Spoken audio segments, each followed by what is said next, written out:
El capítulo del podcast de hoy lo dedicamos a la economía azul. Al mar en concreto, a la sostenibilidad, a las ciencias marinas. Porque cierto es que estamos rodeados de mar, cierto es que tenemos unos océanos impresionantes, pero también es cierto que muchas veces los descuidamos, no somos conscientes de lo importante que es el entorno que tenemos a nuestro alrededor y de que hay proyectos que son importantes y también saber de qué manera pues, podemos conservar ese entorno tan fantástico que nos rodea. Y hoy lo vamos a hablar con José Luis Gersi, él es el presidente de CETESIMA, es el Centro Tecnológico de Ciencias Marinas, y nos va a contar un poco esos proyectos, pero también la importancia de preservar y cuidar el mar y bueno, todo lo que hay en él. Que nos alimentamos mucho de lo que hay en el mar y si no lo cuidamos, llegará un día en el que, bueno, pues también empezaremos a pasarlo mal. Y todo ello aquí en World Media Podcast con quien te habla, que soy yo, José Luis Martín, y nuestro protagonista con el que hablamos ya.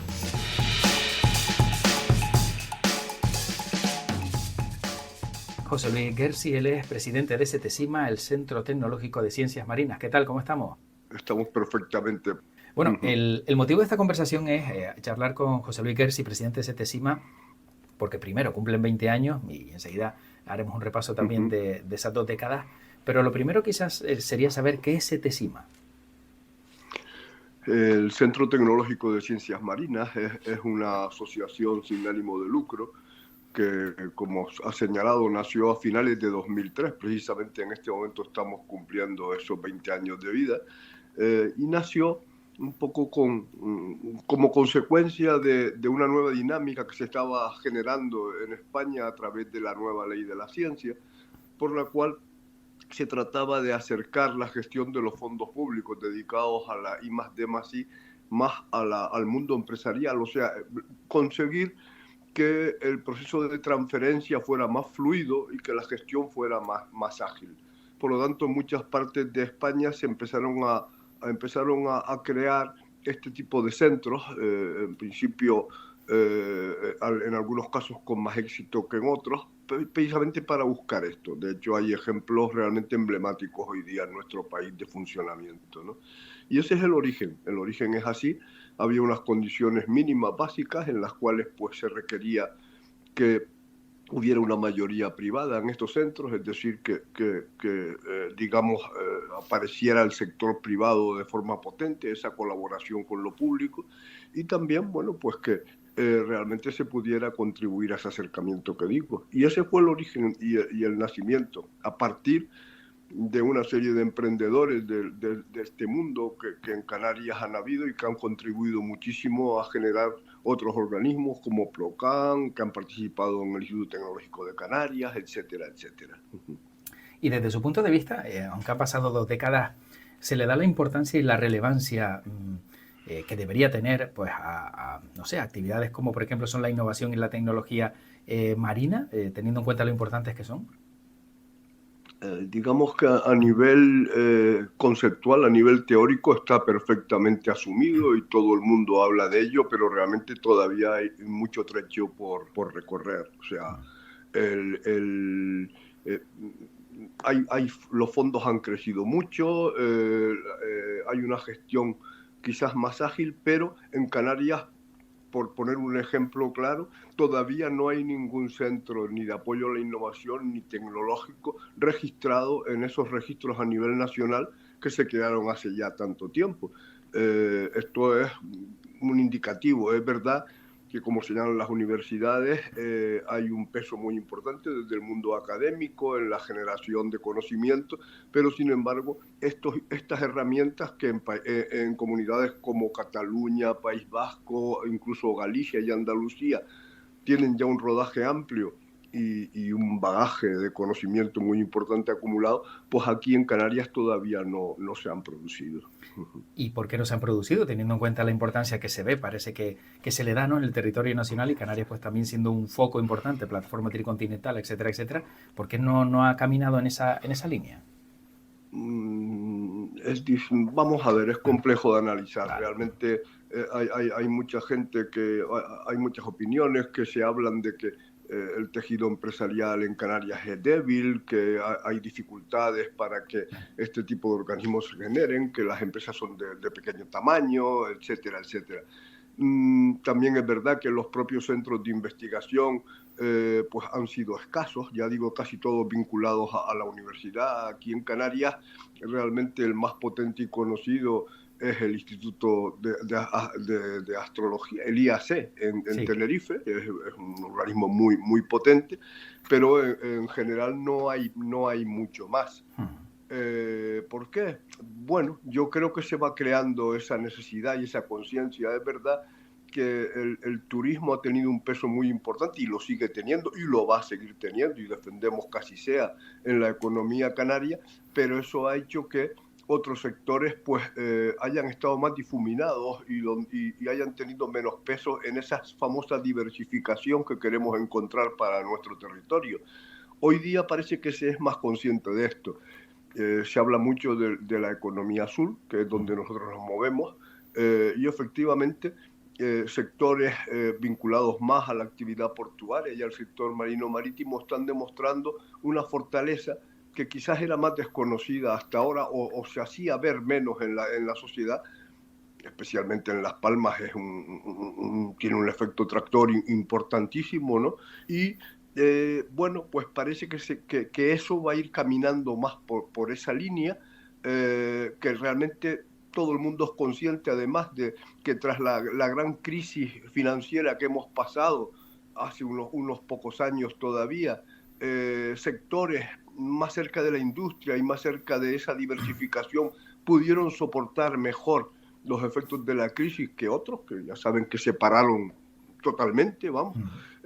Bueno, pues parece que de ahí hemos aprendido algo y que podemos caminar. Ahora seguro que hablaremos de esto, pero aparecen incluso sectores nuevos como la energía eólica marina y otros temas de las que tanto se habla, que pueden tener un efecto realmente muy importante en el ámbito marino-marítimo de Canarias, ¿no? Bueno, precisamente ahora que lo ha nombrado, ¿cómo de importante es la economía azul, en este caso en Canarias? Y bueno, ¿cómo trabajan en Setesima con algo tan importante?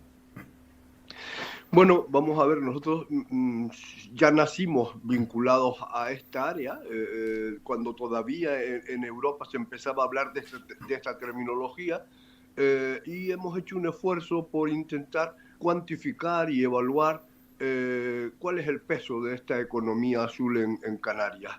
Es verdad que hay ciertas divergencias porque el concepto de economía azul a nivel europeo acoge todas aquellas actividades que se encuentran hasta 50 kilómetros de distancia de la costa.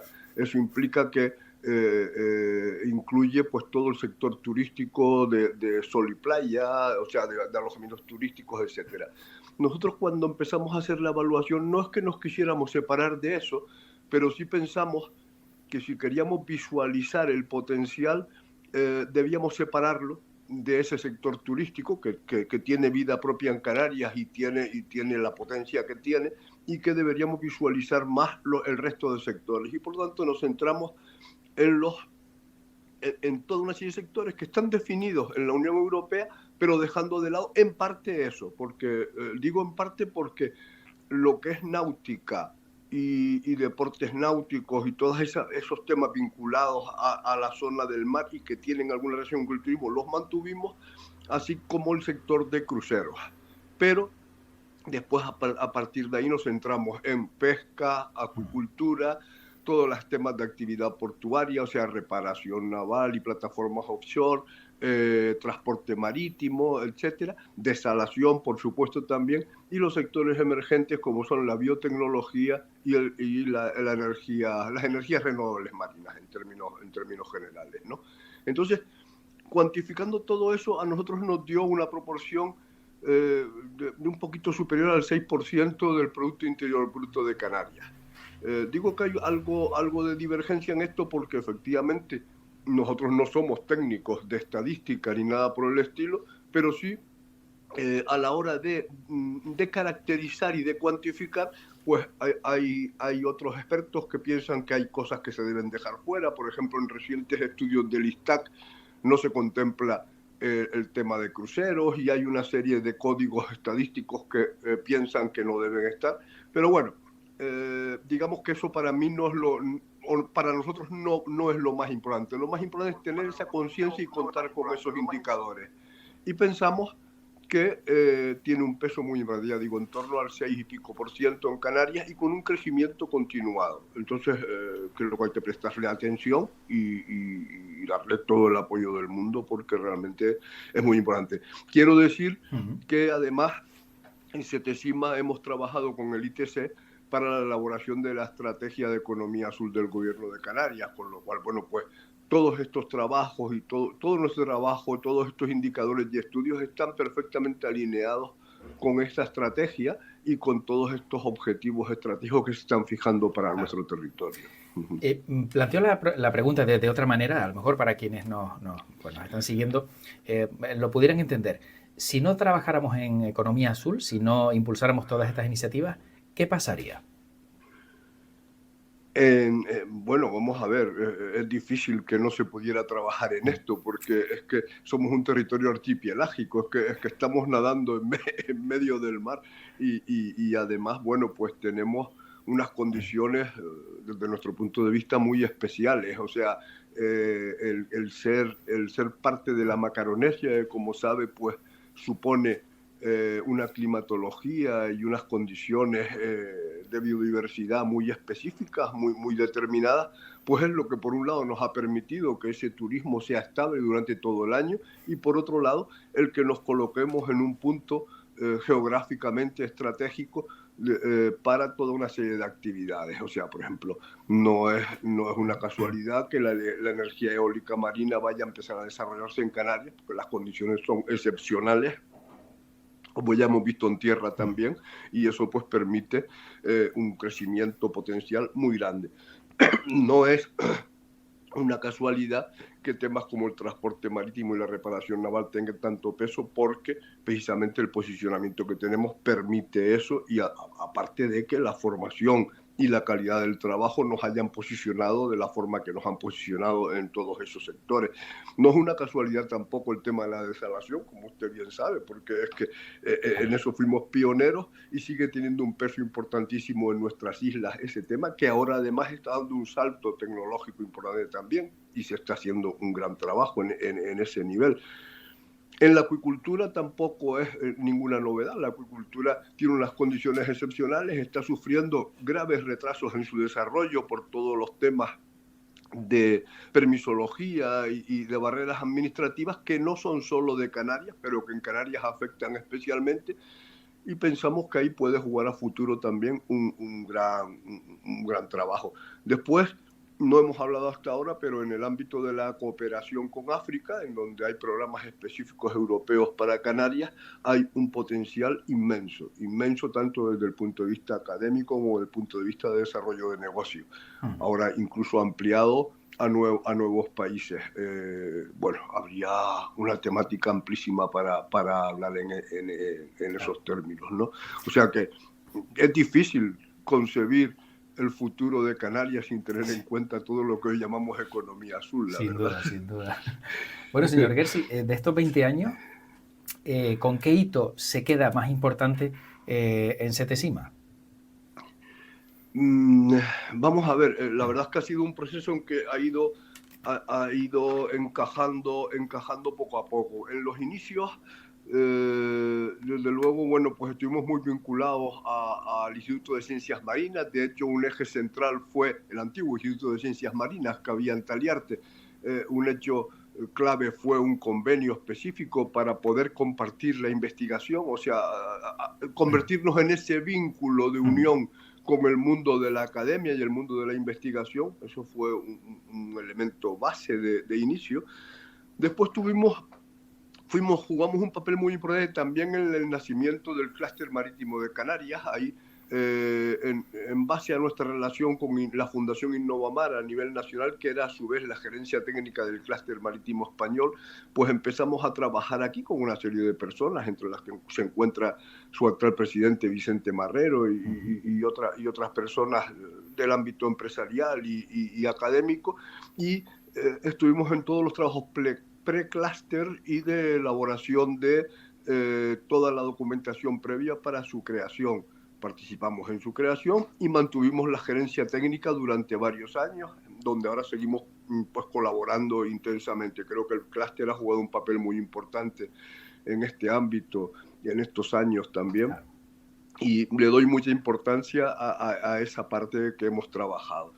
Posteriormente, también abrimos la línea, como le decía antes, de colaboración internacional, de cooperación internacional. Ya hemos participado en muchísimos proyectos, primero con Marruecos, porque hubo una época, una primera época en donde había un programa específico de cooperación con Marruecos, en donde trabajamos mucho en el ámbito de medio ambiente, de la gestión medioambiental de los puertos, de la náutica y también del desarrollo de la acuicultura.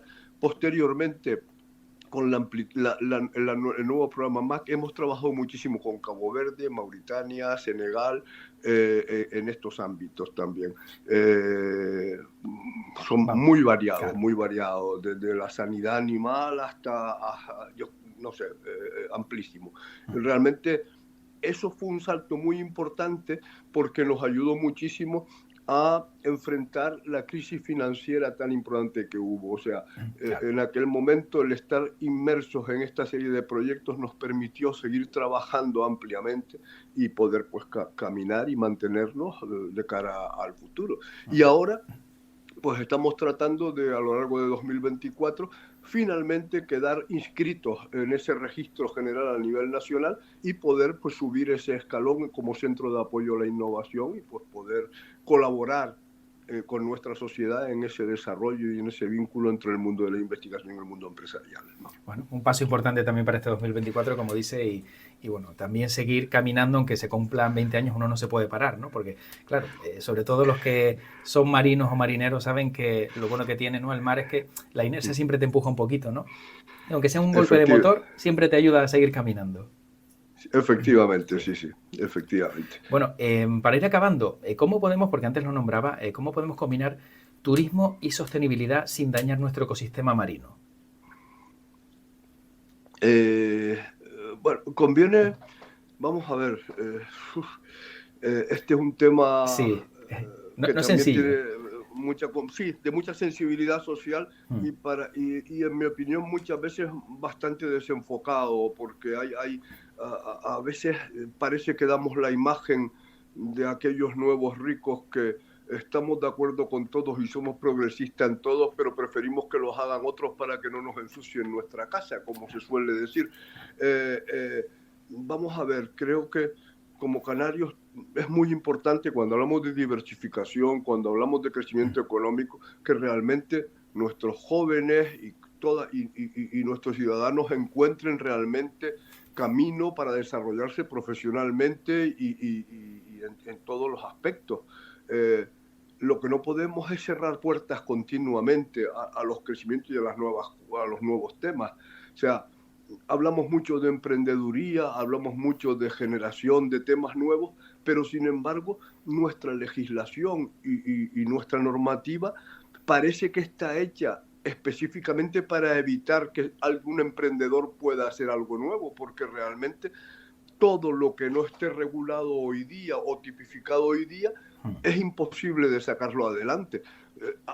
Esta dinámica habrá que romperla de alguna manera.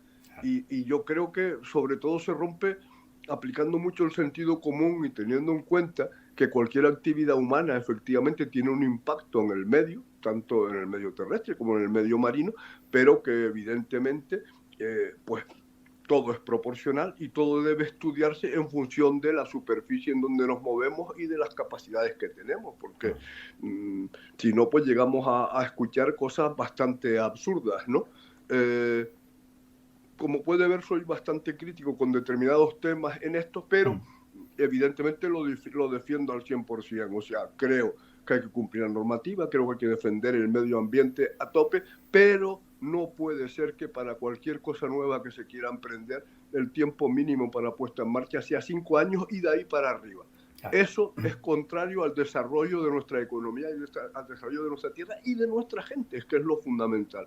Y es lo que no entiendo que pueda ocurrir y siga ocurriendo. Sí, sin duda. Creo que ha quedado bastante clara la reflexión que ha hecho José Luis García al respecto y la verdad es que muchas veces también la burocracia o todos esos frenos que encontramos hacen que cuando llegue el momento de ejecutar una idea o una iniciativa ya no sirve de nada.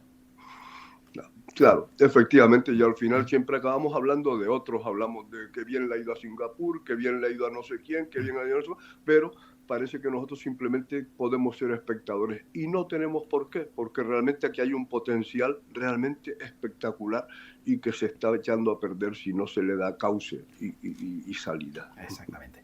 Bueno, muy brevemente también para terminar, ¿considera que Canarias está a la vanguardia de proyectos de I+D+I, por ejemplo, el sector marino-marítimo? Vamos a ver, hay sectores que realmente están en primera línea. Por ejemplo, en concreto el tema de la acuicultura, que es esa paradoja. O sea, a nivel universitario tenemos uno de los centros más importantes, un instituto a nivel mundial reconocido, con un enorme conjunto de investigadores trabajando en esa línea y aportando, y sin embargo el crecimiento de la acuicultura en Canarias está al 50% de lo que estuvo a final de la década pasada. Es un poco, es paradójico y contradictorio, y ahí hay un ejemplo de cómo lo que se hace a nivel de la investigación, eso tiene que repercutir en nuestra sociedad y no repercute. O sea, y eso es lo que hay que preguntarse. Sí, en ese tema estamos en primera línea, en los temas de la energía eólica marina creo que estamos siendo rompedores y colocándonos en buena posición. Los temas de biotecnología parece que tienen un gran potencial, están sujetos a muchas dificultades todavía, pero se está creando un ecosistema que verdaderamente puede generar un crecimiento importante. Y después en temas ya más maduros y de más tiempo, que a veces parece que son secundarios y sin embargo tienen un peso enorme, como son los temas de reparación naval, transporte, etcétera, que he nombrado anteriormente, y creo que estamos muy bien posicionados y con un prestigio internacional de primera línea. Bueno, pues tan solo nos queda felicitar a Setesima por esos 20 años, esas 2 décadas de trabajo, de duro esfuerzo, con proyección, como bien decía José Luis García, de cara al futuro. Y estoy seguro de que, bueno, serán años exitosos. Y le agradecemos a José Luis García pues que haya estado con nosotros hoy en este ratito, en unas buenas horas en streaming, y les damos la mayor de la suerte. Pues muchas gracias a ti, José Luis, igualmente para ti y para todos los que nos han estado escuchando. Muchas Muy gracias. Bien. Hasta la próxima. Un saludo. Hasta la próxima. Gracias. Bueno, pues así están las cosas, ya sabes, hay que preservar el mar, hay que tener mucho cuidado con lo que nos rodea y sobre todo también pues respetar el medio ambiente. ¿Qué tal y cómo está el planeta? Creo que a lo mejor se nos ha ido un poquito la mano y no sé si estamos en el punto de no retorno, pero bueno, siempre por lo menos hay que intentar revertir la situación. Lo dicho, te espero en un próximo capítulo de World Media Podcast. Ya sabes que nos encuentras en todas las plataformas, en iVoox, en Spotify, en Apple Podcast. Allá donde tengas tu podcast, busca World Media y ahí nos podrás encontrar. Y podrás encontrar todo lo que te ofrezco en estos ratitos de conversación. Cuídate mucho y como siempre digo para acabar, que tu podcast te acompañe. Hasta pronto.